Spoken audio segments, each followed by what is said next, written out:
بسم اللہ الرحمن الرحیم۔ السلام علیکم۔ آج ہم بات کریں گے پاکستانی سینما کی، جو کہ پاکستان کی سماجی، ثقافتی اور فکری تاریخ کا عکس ہے۔ قیام پاکستان کے بعد فلمی صنعت نے نہ صرف تفریح فراہم کی بلکہ قوم کی شناخت، اقدار اور احساسات کو بھی اجاگر کیا۔ وقت کے ساتھ ساتھ پاکستانی سینما نے عروج و زوال دیکھے۔ اگر آپ میرے چینل میں نئے ہیں تو پلیز لائک، شیئر اور سبسکرائب کرنا نہ بھولیے گا۔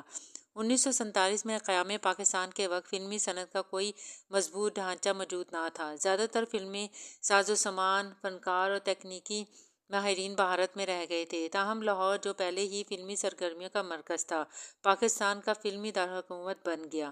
اس دور میں فلمیں زیادہ تر سماجی مسائل، رومانوی کہانیوں اور اخلاقی اقدار پر مبنی تھیں۔ نور جہاں، سنتوش کمار، صبیہ خانم اور مسعود پرویز جیسے فنکاروں نے اس دور میں پاکستانی سینما کی بنیاد مضبوط کی۔ 1948 میں بننے والی فلم تیری یاد کو پاکستان کی پہلی فلم ہونے کا اعزاز حاصل ہے۔ 1960 اور 1970 کی دہائی کو پاکستانی سینما کا سنہری دور کہا جاتا ہے۔ اس زمانے میں فلمی صنعت نے معیار، مقبولیت اور کاروباری لحاظ سے غیر معمولی ترقی کی۔ رنگین فلموں کا آغاز ہوا اور موسیقی فلم کا اہم حصہ بن گئی۔ اس دور میں وحید مراد، محمد علی، شبنم، زیبا اور ندیم جیسے عظیم فنکار سامنے آئے۔ فلمیں جیسے ارمان، ہیرا اور پتھر، عندلیب نے بے حد کامیابی حاصل کی۔ موسیقی کار سہیل رانا اور گلوکار احمد رشیدی نے فلمی موسیقی کو نئی بلندیوں تک پہنچایا۔ پاکستانی سینما کا مرکز زیادہ تر لاہور میں رہا، جو ملک کی سب سے بڑی فلمی صنعت تھی۔ اس صنعت کو لالی ووڈ کہا جاتا ہے۔ پاکستان دنیا کا چوتھا سب سے بڑا فیچر فلم پروڈیوسر تھا۔ 1971 اور 1980 اس دور میں پنجابی ایکشن فلموں کا رجحان بڑھا۔ سلطان راہی اس زمانے کے سب سے بڑے ایکشن ہیرو بن کر ابھرے۔ فلم مولا جٹ نے غیر معمولی کامیابی حاصل کی اور پنجابی سینما کو نئی پہچان دی۔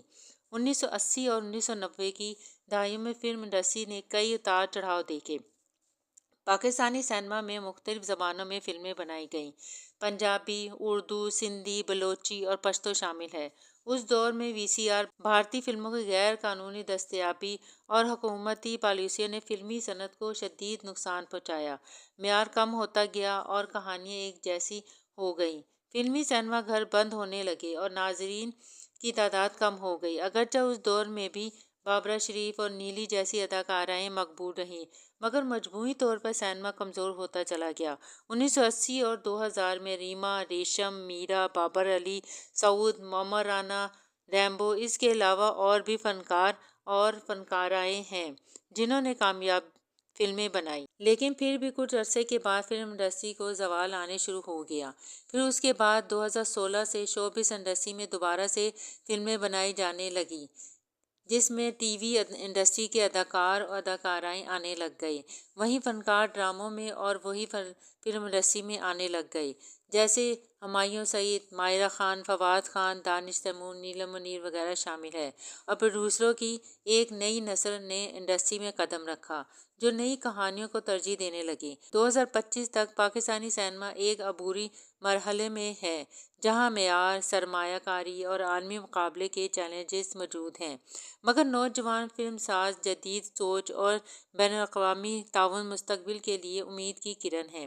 یہ صنعت ملک کی سماجی رویوں، ثقافتی اقدار اور عوامی رجحانات کی نمائندگی کرتی ہے۔ اگر معیاری کہانی، مضبوط اسکرپٹ اور جدید ٹیکنالوجی کو ترجیح دی جائے تو پاکستانی سینما ایک بار پھر عالمی سطح پر نمایاں مقام حاصل کر سکتا ہے۔